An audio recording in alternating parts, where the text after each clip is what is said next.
Hello mga kachini, for today's video nga pala ay nagluto ako ng maruya. Ayan, may nakasalang na nga akong isang maruya.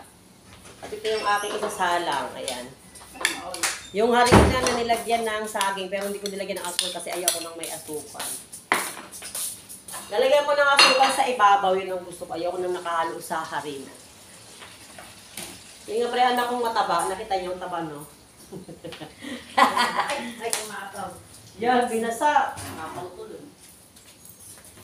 Pag ngayong hapon ay tapos na ako maglinis. At ayan, ang aking hair off. Gumaganyan-ganyan na at pwede nang gumala, di ba? Ang sarap ng buhay ng walang asawa, pwedeng magalagala. Walang magagalit kahit anong oras umuwi.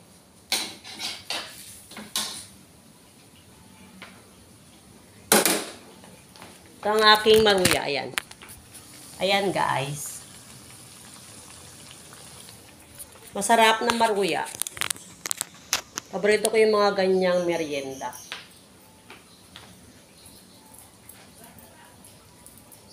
Kala ko nasasalamin ako. Sorry naman, tao lang.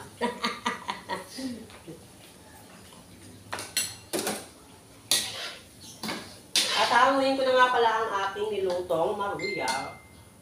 Ayan na siya guys, oh. Diba? Tara kain tayo. Kain tayo mga kochini. At isalang natin ng isa pang maruya.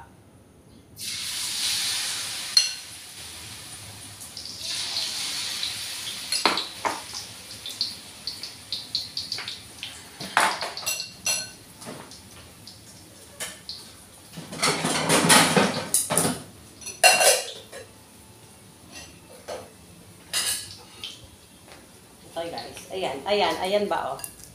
Init oh, malutong-lutong, masira mo. Sabi ko lang tawag dyan ay masira mo na maruya.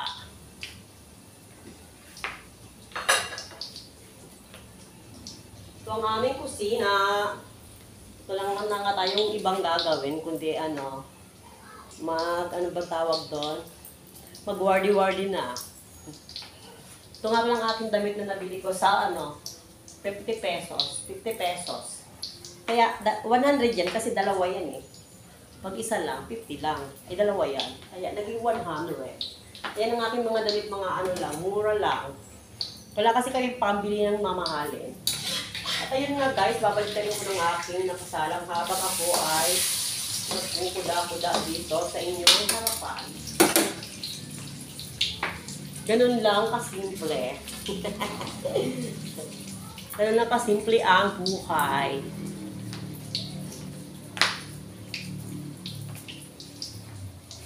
Pakita ko sa inyo ang aming bahay. Ayan oh. Ayan ang aming bahay na nakapaglinis na nga ako. At yan ang aking mga basket. Tapos na ako maglaba, 3 yan. Kasi sa aming 3 yan ang aking anak. Ayan. Malinis na siya guys. Yan ang aking araw-araw na nililinisan. At ito ang aming likod ng bahay. Ayan o, nagwalis na nga ako dyan o. May aso. Pinawalis ko din yan sa araw-araw. At ito nga pala ang aming sala na ginawa kong kwarto. Kasi may anak ako ditong binata, natutulog.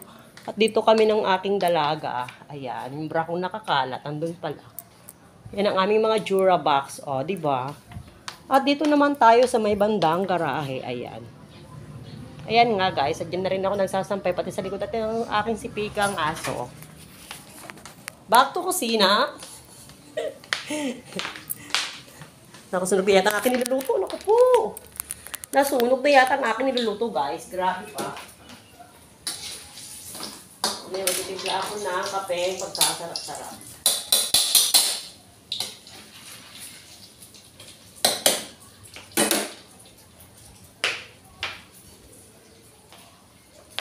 Malapit na siyang maluto. Pwede nang kumain. Diba? Pwede nang kumain. Ang arte pa, grabe.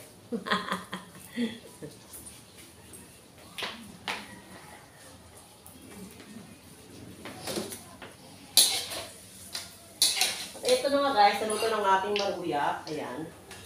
Wow, ang sarap naman yarn. Tatakpan ko ang ginamit na mantika para hindi siya magdumi at nang Hindi masaya kasi alam niyo naman ang buhay ngayon sobrang hirap. Kailangan natin mag-isip. Diba guys?